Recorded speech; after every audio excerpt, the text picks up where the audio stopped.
यार 11th वालों के लिए सोचना इतना जरूरी है ना, क्योंकि इस बार मैंने फील किया इतने बच्चों की पढ़ाई खराब हुई है, इतने बच्चों की पढ़ाई खराब हुई है, भगवान ही मालिक है उनका। वरना 12th क्लास के लिए हर कोई बनाता है, 11th के लिए कोई नहीं सोचता। मैंने 11th के लिए भी पहले सोचा, क्योंकि आपका पेपर सबसे पहले और पहला इकोनॉमिक्स का एग्जाम।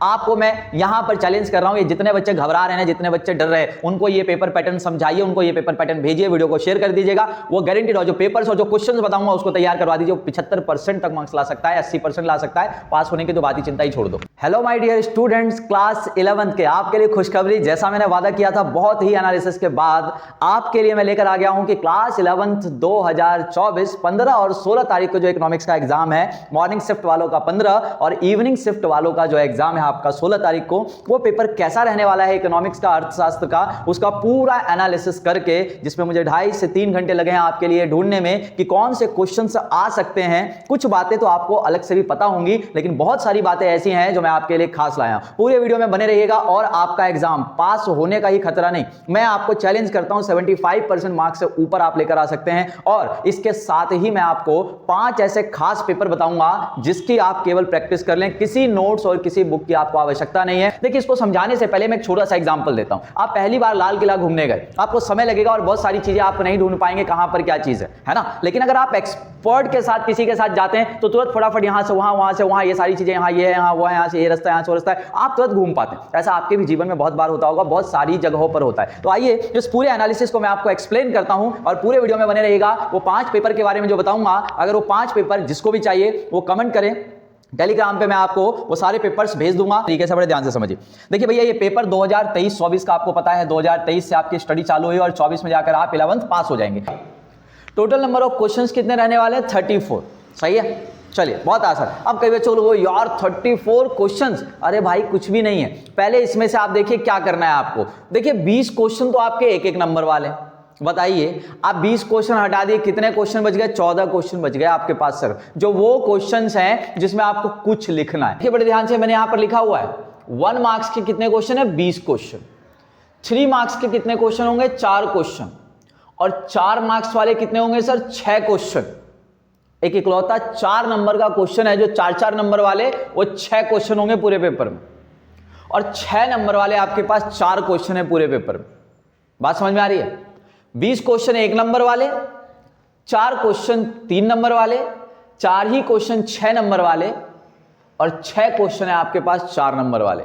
टोटल क्वेश्चन कितने होते हैं sir? 34। Total number of question 34। सही है। यहीं पर एक इंपॉर्टेंट बात बता देता हूं आपको चॉइस भी मिलेगी। 4 नंबर वाले क्वेश्चंस में 2 क्वेश्चन, किसी 2 क्वेश्चन में, भाई 4 नंबर के कितने क्वेश्चन है? 6 क्वेश्चन।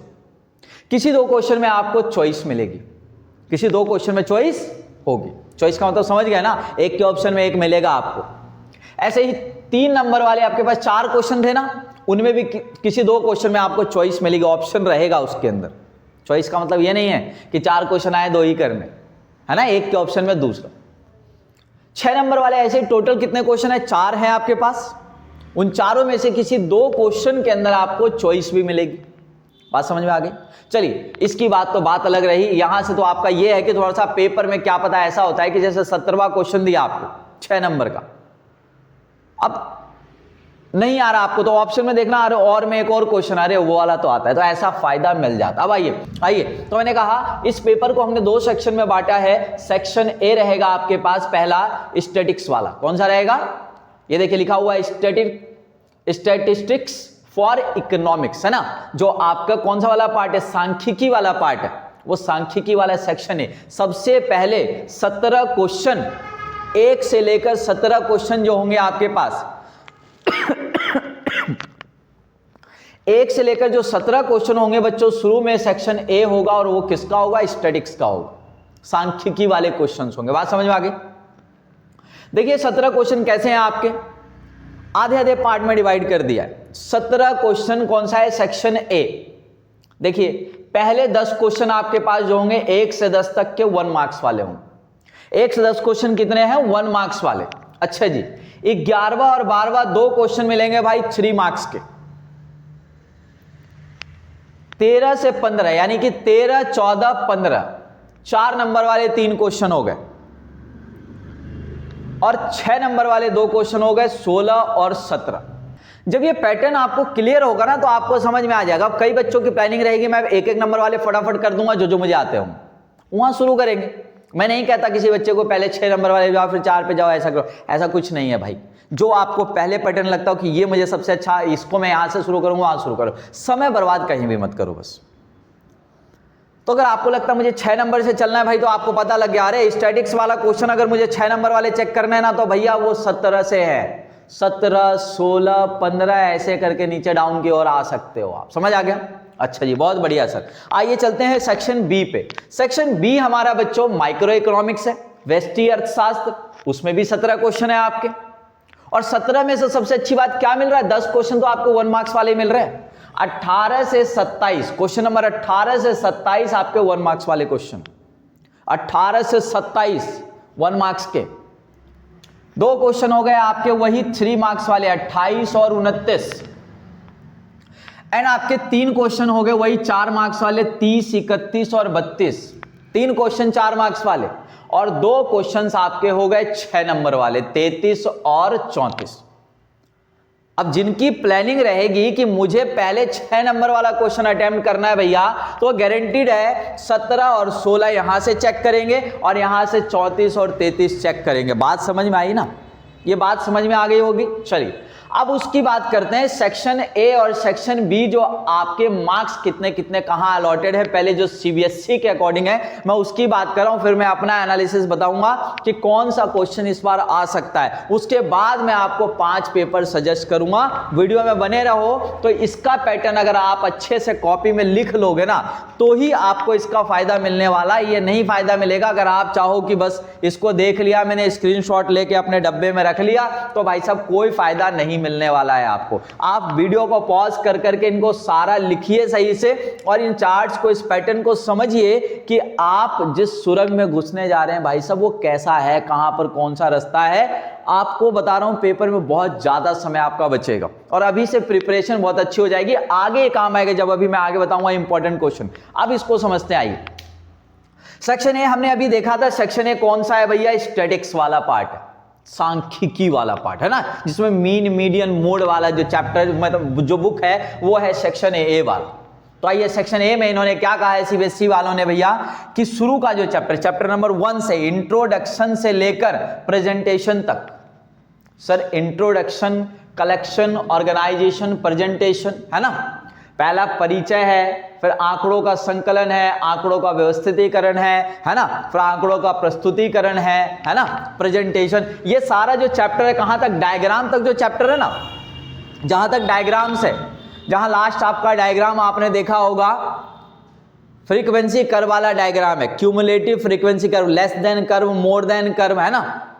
ये सारे जो कर्व हैं जिसके अंदर वहां तक का जो चैप्टर है वो 15 नंबर का दिया गया है आपको। इंट्रोडक्शन फर्स्ट चैप्टर से लेकर प्रेजेंटेशन तक कितने नंबर है? 15 नंबर है। बताऊंगा आज इस वीडियो में, बताऊंगा कि भाई साहब इसमें से कौन सा वाला क्वेश्चन उठ के आने वाला है, और बताओ। पूरा चैलेंज है आपको। आप इस वीडियो को, आप इससे अपना प्लानर पूरा सेट करिए, और जो क्वेश्चन पेपर मैं सजेस्ट करूंगा पहले उसको अच्छे से आप तैयार कर लीजिए। उसके बाद प्रैक्टिस के लिए 5 सेट आपको मैं दूंगा जो मोस्ट इंपॉर्टेंट है। बस इससे ज्यादा कुछ पढ़ना ही नहीं है यार। अगर आपके पास समय कम भी मिले ना, तो मैं जो अभी सजेस्ट करूंगा पेपर वो, और जो 5 पेपर बताऊंगा उसमें से 2-3 भी आपने सॉल्व कर लिया ना, आपको पास तो छोड़ो, आपको 50 नंबर 60 नंबर लाने से कोई नहीं रोक सकता। आइए, तो मैं बात कर रहा था introduction, collection, organisation and presentation कितने का? 15 नंबर का। कहिए तो बुक नहीं खोली होगी आज तक, है बेटा, हंस लो। स्टैटिक्स की बुक खोलना, सांख्यिकी लिखी होती है, हिंदी वाले सांख्यिकी, इंग्लिश वाले स्टैटिक्स, है ना, स्टैटिस्टिक्स लिखा होता है भाई, सही है। तो इंट्रोडक्शन पहले चैप्टर से लेकर प्रेजेंटेशन तक देखना, उसके अंदर प्रेजेंटेशन ऑफ डाटा, डायग्राम वाले तक का जितना पार्ट है वो 15 नंबर का दिया।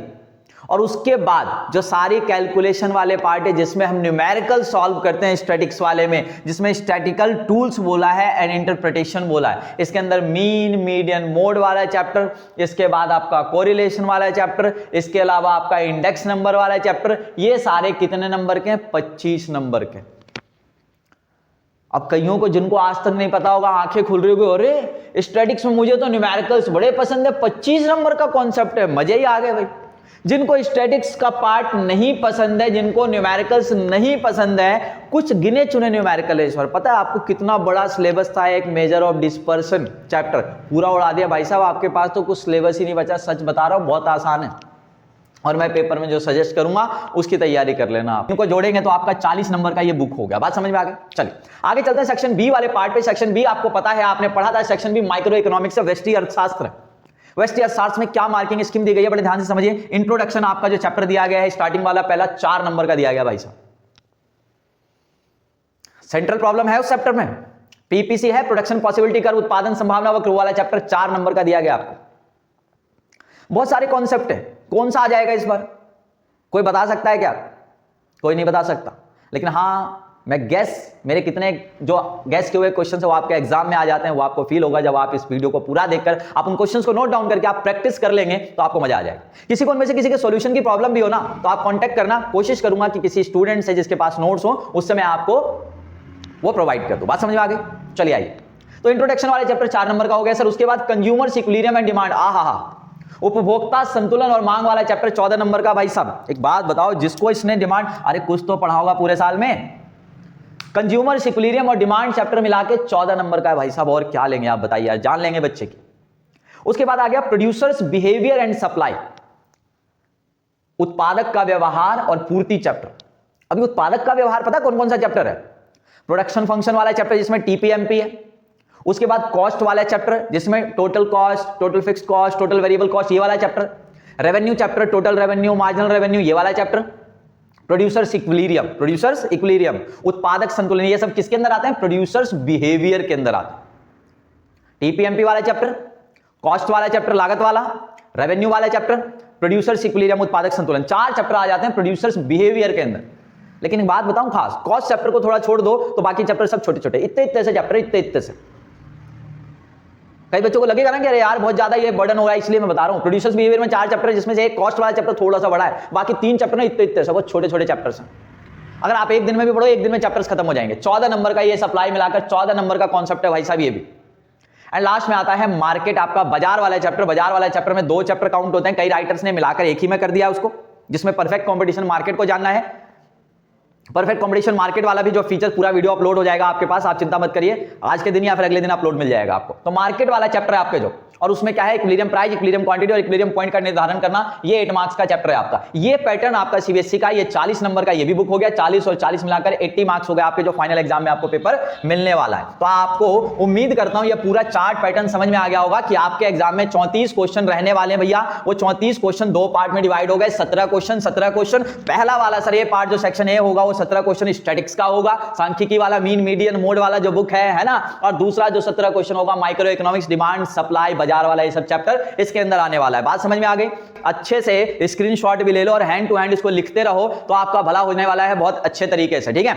अब इसके आगे मैं बताता हूं आपका कि कौन से क्वेश्चन में कौन से क्वेश्चन आने की संभावना है, जो जिसके लिए मैंने 2 से 2.5 घंटे यहां पर स्पेंड किए हैं सिर्फ ये बताने के लिए कि भाई कौन सा क्वेश्चन आ सकता है इस बार। और उसके बाद वो 5 क्वेश्चन पेपर भी मैं आपको सजेस्ट करूंगा कि वो क्वेश्चन पेपर कहां से मिलेंगे, कैसे मिलेंगे। तो स्टूडेंट्स अब देखिए कि आपको किस चैप्टर में कितना मेहनत करने की आवश्यकता है, कहां से 1 नंबर वाले क्वेश्चन ज्यादा है, कहां से 4 वाले, कहां से 6 वाले, कहां से 3 वाले। ये मोस्ट इंपॉर्टेंट बात होती है कि जिस चैप्टर पे हम वेटेज दे रहे हैं उसमें बड़े क्वेश्चन के लिए वेटेज दिया जाए, छोटे छोटे क्वेश्चंस के लिए। तो जहां छोटे क्वेश्चन ज्यादा आने हैं यानी कि वहां बेसिक नॉलेज की बहुत ज्यादा नीड होगी, और जहां बड़े क्वेश्चंस हैं यानी कि फिक्स पैटर्न का क्वेश्चन आपके पास आएगा। बड़े ध्यान से समझिए, जो मैं आपको आगे चलकर बताऊंगा। अभी ये मेरा जो है एक एनालिसिस है, ये 100% श्योर नहीं होगा कि ये ऐसा ही पैटर्न में आए, लेकिन पूरे चांसेस हैं ऐसा आएगा, क्योंकि सीबीएसई ने भी जो गाइड किया उससे जो मैंने एनालिसिस किया है वो इसी तरीके का पेपर होगा। समझिए क्या बताया मैंने। देखिए अगर आप सेक्शन बी यानी कि माइक्रो इकोनॉमिक्स की बात कर रहे हैं तो मैंने कहा इंट्रोडक्शन कितने का है? 4 नंबर का। उस चैप्टर में से एक 3 नंबर का क्वेश्चन और 1 नंबर का एक क्वेश्चन बनेगा, पूरे चांस 3 + 1। समझ आ गया? अगर मैं कंज्यूमर इक्विलिब्रियम और डिमांड की बात करूं बच्चों, 14 नंबर का चैप्टर जिसमें से एक 6 का क्वेश्चन बनेगा आपके डिमांड वाले चैप्टर या कंज्यूमर इक्विलिब्रियम वाले चैप्टर से। ज्यादातर चांसेस कंज्यूमर इक्विलिब्रियम से रहेगा, ध्यान रखिएगा। कंज्यूमर इक्विलिब्रियम से एक 6 नंबर का क्वेश्चन बनेगा, डिमांड वाले से चांसेस कम रहेगा। मिलाकर है ना 14 नंबर, तो 6 का एक क्वेश्चन आएगा। एक क्वेश्चन 4 का आएगा जो डिमांड का कंफर्म रहेगा, ध्यान रखिएगा। 4 नंबर का क्वेश्चन। 3 नंबर का एक क्वेश्चन आपके इसी चैप्टर से होगा, एक क्वेश्चन 1 नंबर का होगा। समझ आ गया? यानी कि एक चीज पता लगी आपको कि कंज्यूमर्स इक्विलिब्रियम एंड डिमांड से 1 नंबर वाला एक ही क्वेश्चन है, यानी कि बड़े क्वेश्चंस की और ध्यान देने की जरूरत है इस वाले यूनिट के अंदर। बात समझ में आई? परफेक्ट। आगे देखिए प्रोड्यूसर्स बिहेवियर एंड सप्लाई, जिसके अंदर टोटल 5 चैप्टर मैंने काउंट कराए हैं इस वाले। प्रोड्यूसर्स बिहेवियर में 4 और सप्लाई मिलाकर 5, 14 नंबर का चैप्टर है, जिसमें मैंने कहा था छोटे छोटे चैप्टर्स हैं। एक 6 का क्वेश्चन, एक 4 का क्वेश्चन, बस बड़े क्वेश्चन में 2 और छोटे छोटे देख रहे हो आप 1 2 3 4 क्वेश्चन आपके पास छोटे हैं इसके अंदर। आपको दिखाई दे रहा होगा। अगर मैं प्रोड्यूसर्स बिहेवियर एंड सप्लाई की बात करूं, 14 नंबर का जो चैप्टर है, 14 नंबर का जो यूनिट है, कैसे डिवाइडेड है, एक 6 का क्वेश्चन, एक 4 का क्वेश्चन और एक नंबर के 4 क्वेश्चन है आपके पास।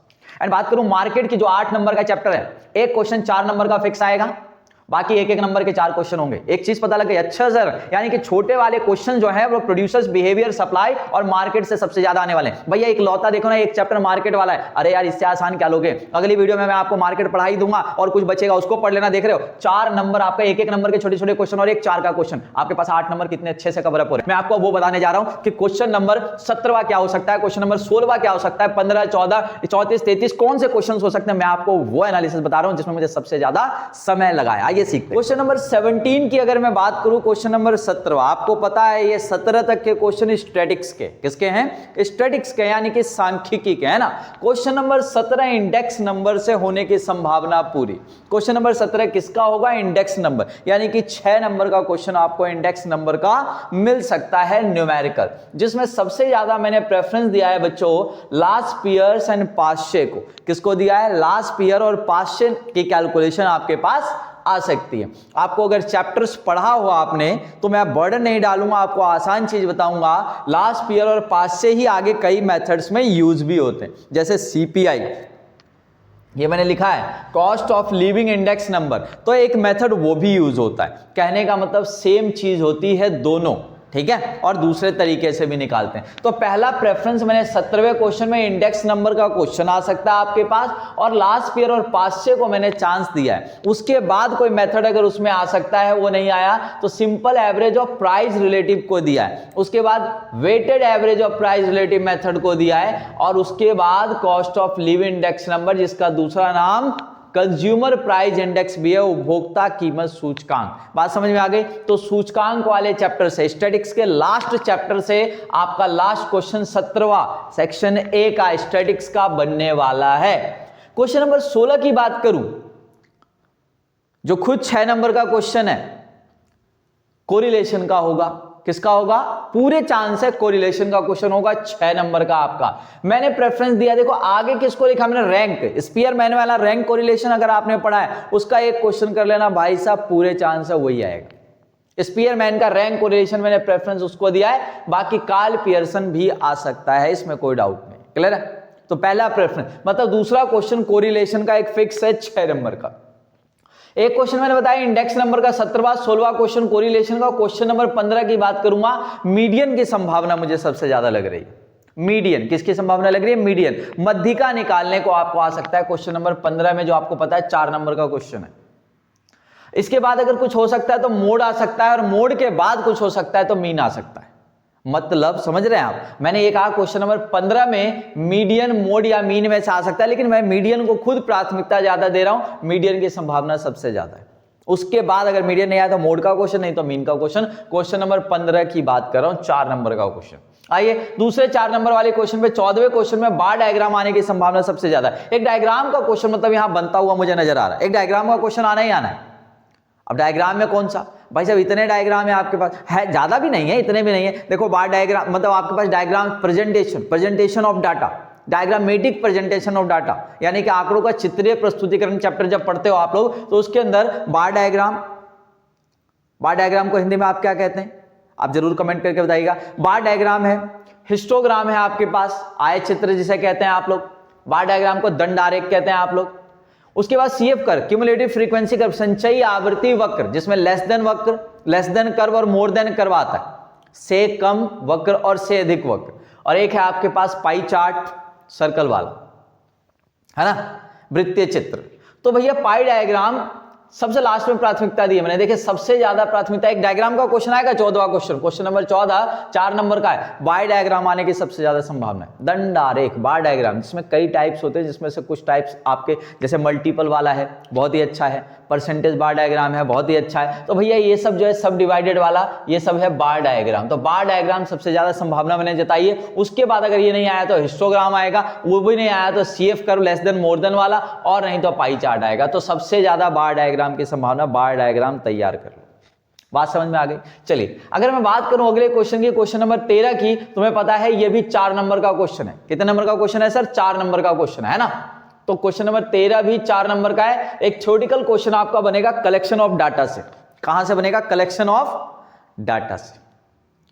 आंकड़ों का संकलन जो चैप्टर है आपका, चैप्टर नंबर 2, वहां से बन सकता है पूरी संभावना जो मैं जता रहा हूं। थ्योरेटिकल क्वेश्चन आपका एक बनेगा क्वेश्चन नंबर 13, वो होगा कलेक्शन ऑफ डाटा से। एंड क्वेश्चन नंबर 12 भी आपका थ्योरेटिकल होगा, जो इंट्रो से होगा। स्टैटिक्स वाली बुक से आपके इंट्रो फर्स्ट पहले चैप्टर से, जिसमें आपके फीचर्स हैं, सिंगुलर प्लूरल डेफिनेशन है आपकी, ये सब मैं बताऊंगा थ्योरेटिकल पार्ट में क्या इंपॉर्टेंट रह सकता है, अभी वो भी बताऊंगा। आप चिंता मत करिए, सब एनालिसिस करके आया हूं मैं। इतनी तैयारी अगर आप करेंगे और दूसरे अपने साथियों को करा देंगे तो आप चिंता रहित होकर बैठ जाइए, आप आसानी से पास भी होंगे, अच्छे मार्क्स भी लेकर आएंगे। तो जिनकी भी सहायता हो सकती हो प्लीज करिएगा। वीडियो पसंद आए लाइक करिएगा, लाइक करना मत भूलना यार, इतना सपोर्ट तो मुझे चाहिए। और आप दूसरों का भला कर सकते हैं तो शेयर करके जरूर भला कीजिएगा। देखिए यहाँ पर क्वेश्चन नंबर 12 मैंने कहा थ्योरी, क्वेश्चन नंबर 11 और 12 आपको पता है दोनों कितने नंबर के हैं? 3-3 नंबर के है ना। तो थ्योरेटिकल क्वेश्चन यहाँ पर 12वां और क्वेश्चन नंबर 11 एक मीन का क्वेश्चन आ सकता है। मेरी संभावना मीन की, मतलब एक न्यूमेरिकल छोटा सा हो सकता है। मीन नहीं आया तो मीडियन, मीडियन नहीं आया तो मोड। सर आपने तो कहा मीन सबसे ज्यादा, बिल्कुल मीन की संभावना ज्यादा जता रहा हूं मैं, और नहीं तो मीडियन और नहीं तो फिर मोड। समझ आ गया। तो ये पैटर्न आपके 11 से 17 का ये पैटर्न रहेगा, 6 नंबर वाले, 4 नंबर वाले और 3 नंबर वाले। बाकी तो आपको पता है 1-1 नंबर वाले क्वेश्चन आने हैं। 1-1 नंबर वाले में भी क्या क्या इंपॉर्टेंट हो सकता है, मैंने आपको यहाँ जो अभी बताया था वो पार्ट, कि कौन से वाले चैप्टर, कौन से वाले यूनिट से सबसे ज्यादा 1 मार्क्स क्या रहे हैं, उसी हिसाब से पढ़ाई करना। अब आइए मैं आपको बताता हूं क्वेश्चन नंबर 34 से, यानी कि सर मैं बात करूंगा यहां पर, अभी मैं ये सब भी बताऊंगा कहां से कौन से इंपॉर्टेंट क्वेश्चन, उसमें भी थ्योरेटिकल में कौन सा बन सकता है इंपॉर्टेंट क्वेश्चन, वो भी बताऊंगा, फटाफट बताऊंगा आपको। वीडियो को पूरा देखिए बड़े ध्यान से। क्वेश्चन नंबर 34 की बात कर रहा हूं, माइक्रो इकोनॉमिक्स पे आ गए सर। माइक्रो इकोनॉमिक्स व्यष्टि अर्थशास्त्र में आ गए हम लोग। व्यष्टि अर्थशास्त्र वाली बुक में क्वेश्चन नंबर 34 आने की संभावना है प्रोडक्शन वाले चैप्टर से, और क्वेश्चन आ सकता है टीपी एंड एमपी में रिलेशन। टीपी और एमपी में रिलेशन आए, चाहे आपको पता है इस चैप्टर से रिटर्न टू फैक्टर आए, लॉ ऑफ वेरिएबल फैक्टर आए, लॉ ऑफ वेरिएबल रिटर्न आए, चाहे लॉ ऑफ डिमिनिशिंग रिटर्न आ जाए, भैया सॉल्यूशन लगभग एक ही होता है, एक ही डायग्राम, एक ही शेड्यूल बनता है, आपको पता होना चाहिए। बस वहां पर लॉ ऑफ वेरिएबल फैक्टर बताना पड़ता है 1 नंबर का, और यहां पर टीपी एमपी की डेफिनेशन देकर इनमें रिलेशन बताना पड़ता है, बस इतना ही फर्क है। डायग्राम सेम, एक्सप्लेनेशन सेम, सब कुछ सेम है इस चैप्टर में। इस चैप्टर में कुछ और है ही नहीं एक्स्ट्रा। सर एक्स्ट्रा तो है, लेकिन ये 6 नंबर में आने के लिए यही पार्ट है। यहां पर टीपी और एमपी में रिलेशन मेरे को सबसे ज्यादा इंपॉर्टेंट लगता है, वो भी शेड्यूल से। किससे आ सकता है? शेड्यूल। इसकी एक्सप्लेनेशन 2 तरीके से होती है, शेड्यूल और कर्व से। तो मेरे को शेड्यूल की संभावना सबसे ज्यादा लग रही है, अनुसूची से। टीपी और एमपी में संबंध समझाइए, क्वेश्चन आ सकता है शेड्यूल से, कर्व से ज्यादा चांसेस हैं। क्वेश्चन में ना लिखा हो तो हमारी मर्जी है, शेड्यूल से समझाएं, कर्व से समझाएं। क्लियर है? और इस सॉल्यूशन से फायदा क्या मिलेगा आपको? अगर लॉ ऑफ वेरिएबल फैक्टर आ गया, रिटर्न टू फैक्टर आ गया, लॉ ऑफ डिमिनिशिंग रिटर्न आ गया, तीनों एक ही लॉ होते हैं, एक ही चीज, नाम अलग अलग है, उनमें भी सॉल्यूशन यही जाएगा। थोड़ा सा चेंज ये होता है सर, वहां पर हमें टीपीएमपी की डेफिनेशन बताने की जरूरत नहीं होती, लॉ बताने की जरूरत होती है। बात समझ में आ गई? चलिए आगे चलते हैं। क्वेश्चन नंबर 33, ये दोनों 6-6 नंबर के क्वेश्चन है, आपको पता है। ये क्वेश्चन 33 रहने वाला है कंज्यूमर इक्विलिब्रियम से, पूरे चांस है भैया। उपभोक्ता संतुलन से ये चैप्टर आपको मिल सकता है। उसमें भी मुझे पता है आईसी की संभावना ज्यादा लग रही है, यानी कि आईसी आपको पता होगा इंडिफरेंस कर्व है, अनाधिमान वक्र, अनधिमान वक्र, तटस्थता वक्र, कुछ भी कह लीजिए इसको, उससे कंज्यूमर इक्विलिब्रियम को समझाने का क्वेश्चन आने वाला है, पूरा चांस मुझे लग रहा है। और इसके बाद अगर नहीं आया सर तो ध्यान रखिएगा, consumer equilibrium in case of one commodity and two commodity. बात समझ आ गया?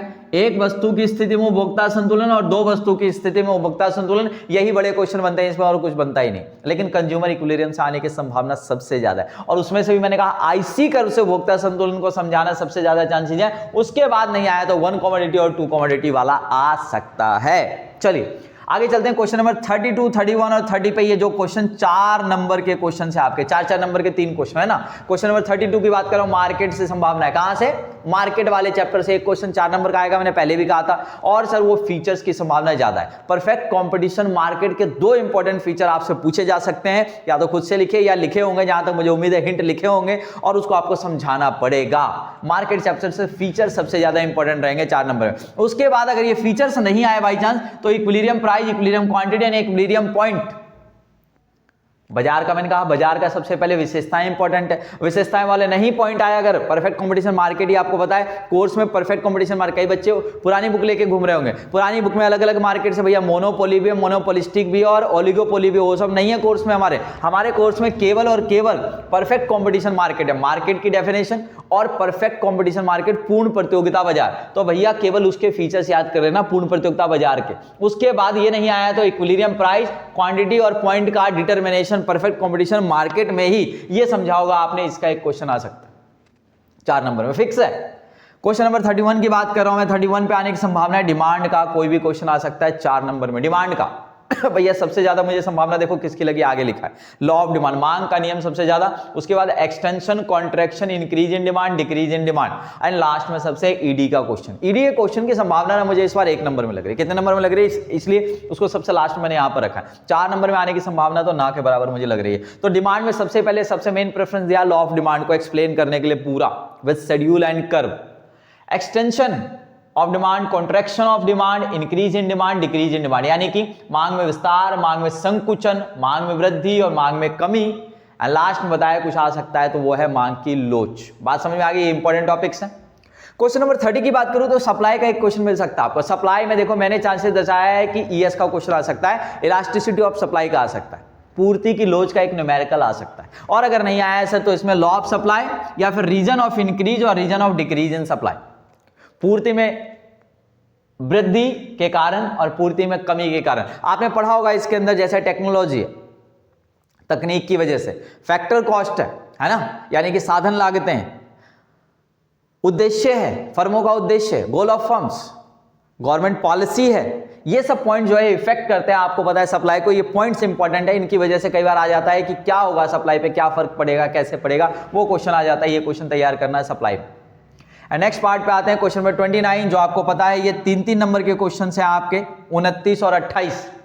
इंट्रोडक्शन चैप्टर से एक क्वेश्चन मिलेगा आपको, 3 नंबर का एक क्वेश्चन मिलेगा, किससे? इंट्रोडक्शन से। आपको पहले बता दिया था। पीपीसी की संभावना सबसे ज्यादा मुझे लग रही है प्रोडक्शन पॉसिबिलिटी कर्व, यानी कि उत्पादन संभावना वक्र की सबसे ज्यादा संभावना लग रही है। और अगर ये नहीं आया तो उसके बाद how to produce. Central problem में 3 प्रॉब्लम है ना, 3 है ना, तीनों नहीं देते यार एक साथ आपको। अब भाई आपको बच्चा समझते हो लोग, समझ आ गया। हाउ टू प्रोड्यूस, उत्पादन कैसे किया जाए, जिसमें टेक्नोलॉजी के सिलेक्शन की समस्या आपको पता है। और ये नहीं आया तो last what to produce, what to produce. बात समझ में आ गई, ये मेरी एक्सपेक्टेशन है। क्वेश्चन में 28 की बात करूं लास्ट में, तो टीएफसी और टीबीसी का एक डिफरेंस आ सकता है आपके पास। कॉस्ट चैप्टर से मतलब एक क्वेश्चन होगा आपके पास, कॉस्ट वाले चैप्टर से क्वेश्चन होगा, लागत वाले चैप्टर से। और भैया टीएफसी और टीबीसी का डिफरेंस आने की मुझे संभावना सबसे ज्यादा नजर आ रही है इसके अंदर। और अगर ये नहीं आया तो एक न्यूमेरिकल मिल सकता है आपको, समझ आ गया? क्या मिल सकता है आपको? एक न्यूमेरिकल मिल सकता है। यहां पर बड़े ध्यान से समझ लीजिए, क्लियर है? बात समझ में आ गई? टीएफसी टीबीसी का डिफरेंस आ सकता है, या फिर आपके पास एक न्यूमेरिकल यहां पर मिल सकता है। बात समझ में आ गई? चलिए आइए सबसे पहले एडिशनल क्वेश्चंस हम जानते हैं कौन कौन से। देखिए producers equilibrium, explain the producers equilibrium bye help of MR and MC approach. समझ आ गया? उत्पादक संतुलन को समझाना पड़ेगा आपको, एमआर और एमसी से लिख लीजिए। भैया पेन पेंसिल नहीं उठाना, जिन बच्चों ने अभी तक मतलब बेशर्मी की हद पार हो गई यार, उनको लिख लो भाई साहब, एकदम लिख लो। यहां पर लिखा हुआ नहीं मिल रहा आपको, ये वाले लिख लो। क्या समझाना है? Producers equilibrium bye help of MR and MC approach. सही है? क्लियर है जी? उत्पादक संतुलन को समझाना है एमआर और एमसी कर्व के द्वारा। नंबर का production function 1 number.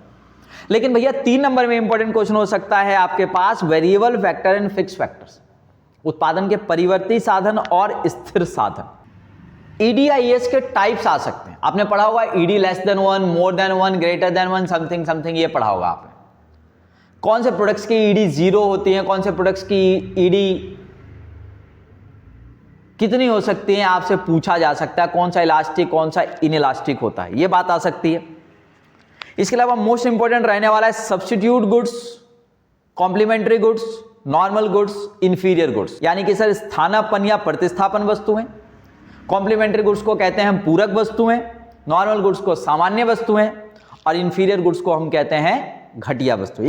Correlation chapter में एक थ्योरेटिकल क्वेश्चन हो सकता है आपका, पॉजिटिव और नेगेटिव कोरिलेशन क्या होता है। इसके अलावा एब्सेंस ऑफ कोरिलेशन की क्या कहानी है, बात समझ में आ गई, ये इंपॉर्टेंट क्वेश्चन में मैं मानता हूं। Merits and demerits of mean, ये बहुत बार रिपीटेड क्वेश्चन है। माध्य के गुण और अवगुण। आगे चलते हैं, features of a good questionnaire, एक अच्छी प्रश्नावली के गुण क्या हो सकते हैं, ये क्वेश्चन आपके पास बन सकता है। एक अच्छी प्रश्नावली के गुण, ये कहां से बनेगा सर, ये वाला जो कॉन्सेप्ट है आपका कोरिलेशन वगैरह, merits of demerits, mean statics के पार्ट से आपको पता है। Features of a good questionnaire कहां पे मिलेगा आपको, ये मीन वाले चैप्टर से पहले ही आपको मिलेगा, जिसके अंदर हमारा क्या होता है, ऑर्गेनाइजेशन ऑफ डाटा में आपको ये मिल जाएगा। कलेक्शन ऑफ डाटा में, माफी चाहूंगा, कलेक्शन ऑफ डाटा में। Primary and secondary source of data, primary and secondary source of data, आंकड़ों के प्राथमिक स्रोत और द्वितीयक स्रोत, उसमें भी द्वितीयक स्रोत दो पार्ट में बढ़ जाते हैं, पब्लिश्ड एंड अनपब्लिश्ड, प्रकाशित और अप्रकाशित, मोस्ट इंपॉर्टेंट थ्योरी रहती है। Features and limitations of statistics, सांख्यिकी की विशेषताएं और क्या जो कमियां है उसकी वो बतानी है, समझ आ गया, ये इंपॉर्टेंट पार्ट में रहेगा।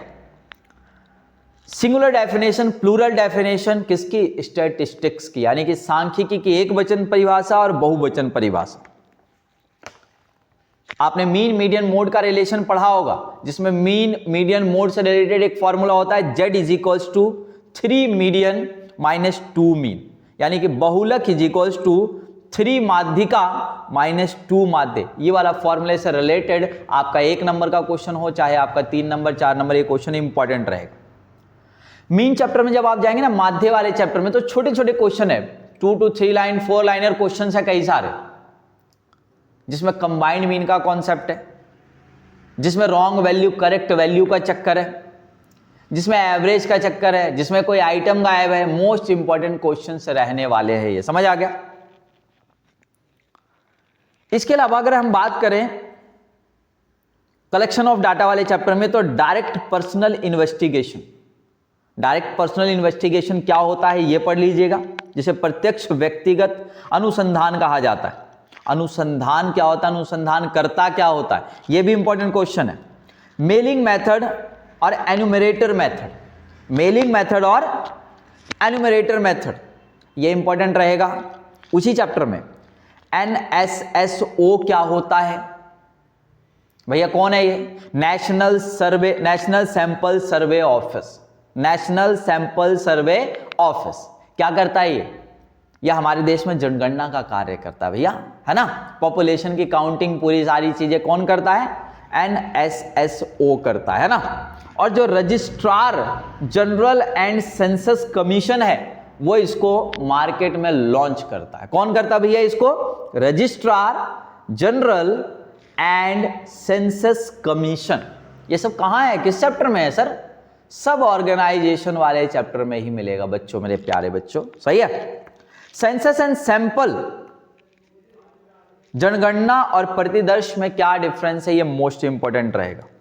ये वो क्वेश्चंस थे बच्चों जो मैंने आपको बताए हैं, मोस्ट इंपॉर्टेंट पार्ट में, इनको ध्यान से आप प्रैक्टिस कर लेंगे तो भाई साहब मजा आ जाएगा। वो पेपर कौन से, इसके अलावा जिसको आपको तैयार करना है, देखो कई प्राइवेट स्कूल के स्टूडेंट देख रहे होंगे और बहुत सारे सरकारी स्कूल के स्टूडेंट देख रहे होंगे, तो भैया सरकारी स्कूल और प्राइवेट स्कूल सबको एक चीज बताया गया होगा, एक CBSE का सैंपल पेपर जो 2023-24 का लॉन्च हुआ था, आपके अप्रैल में शुरुआती में ही दे दिया गया था एक पैटर्न। वो पेपर आपको डाउनलोड करना है ऑनलाइन या किसी से टीचर से मांगना है, अगर आपके पास नहीं है, उस पेपर की आपको पूरी प्रिपरेशन करनी है। मेरे इसके अलावा जो मैंने आपको बताया, इसके अलावा उस पेपर की तैयारी करना है, पहला पेपर वो। अब रह गए 4, ये कौन से हैं मोस्ट इंपॉर्टेंट, खासकर वो सरकारी स्कूल वालों के पास अवेलेबल है, प्राइवेट स्कूल वाले आप उनसे कंसल्ट कर सकते हैं। अगर नहीं मिल रहा है तो आप मुझसे संपर्क करना, मैं आपको PDF बनाकर उसको दे दूंगा। ये क्या है, सपोर्ट मटेरियल मिलता है गवर्नमेंट स्कूलों में। क्या मिलता है, सपोर्ट मटेरियल। लास्ट में 4 पेपर दिए गए, इतने ज्यादा इंपॉर्टेंट है ना, इतने ज्यादा इंपॉर्टेंट है, उसके बाहर से एक क्वेश्चन नहीं आ सकता, ठीक है। तो 4 सपोर्टिंग मटेरियल वाले वो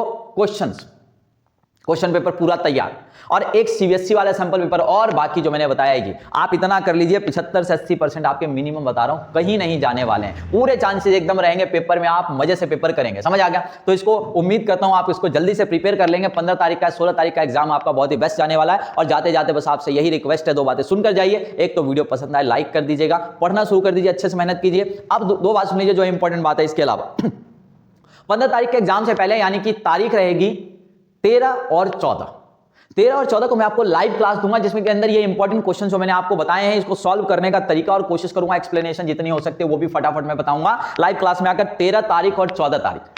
अब बात रहेगी सर टाइम की, टाइम कौन सा रहने वाला? 10:30 बजे जो है आपकी मैं लाइव क्लास लूंगा। 13 तारीख और 14 तारीख लिख के रख लीजिए अपनी कॉपी में और सबको बता दीजिए लाइव क्लास कराऊंगा। इन सारे क्वेश्चंस को मैं आपको प्रैक्टिस कराऊंगा कि इनमें क्या क्या लिखना होता है, कैसे कैसे। अगर आपने जब तक तैयारी कर लिया होगा तो आपको रिफ्रेश हो जाएगा और ज्यादा कॉन्फिडेंस मिल जाएगा, ये ऐसा ही करना है और चीजें रिवाइज हो जाएंगी। 13 और 14 तारीख की डेट याद रखिए, जिसमें मैं आपको रिवीजन कराने वाला हूं। और ऐसे ही सिर्फ ये अकाउंट्स के लिए ही नहीं, ये इकोनॉमिक्स के लिए नहीं, आगे अकाउंट्स के लिए भी मैं आपको बनाऊंगा। और पॉल साइंस और हिस्ट्री वाले सर से बातचीत चल रही है, अगर वो भी एनालिसिस कर पाए तो वो भी आपके लिए लेकर आएंगे इस तरह की वीडियो। और अकाउंटेंसी की क्लास की इंफॉर्मेशन आगे दूंगा। 13-14 का लाइव समझ में आ गया, सुबह 10:30 बजे, ठीक है। उसके बाद जब 15 तारीख का एग्जाम आप देकर आ जाएंगे मॉर्निंग शिफ्ट वाले, तो उसके बाद उस पेपर को लाइव करूंगा आपके एग्जाम खत्म होने के 1 घंटे बाद। 15 तारीख को लाइव होगा, आपके पेपर का सॉल्यूशन बताऊंगा, डिस्कशन करूंगा, 1-1 नंबर वाले क्वेश्चन, 3-3, 4-4, 6-6 नंबर वाले क्वेश्चन। और वो होगा आपके एग्जाम खत्म होने के जब 1 घंटा बीत जाएगा उसके बाद। तब तक आप घर पहुंच चुके होंगे, आराम से नाश्ता पानी कर चुके होंगे, क्योंकि देखा बच्चों को बड़ी दिक्कत होती है। उस समय मैं आपका पेपर एक्सप्लेन करूंगा लाइव आकर 15 तारीख को। फिर 16 तारीख को इवनिंग शिफ्ट वालों का एग्जाम है, तो 16 तारीख को जब वो एग्जाम देकर आएंगे 5:30 बजे आपका एग्जाम खत्म होगा, आप 6, 6:30 घर पहुंचेंगे, 7 बजे लाइव करूंगा 16 तारीख को। Okay, bye bye, take care, best of luck, अच्छे से लगे रहिए। और मैं आपके लिए अकाउंटेंसी का भी ऐसा एनालिसिस लेकर आऊंगा, प्रिपेयर करते रहे।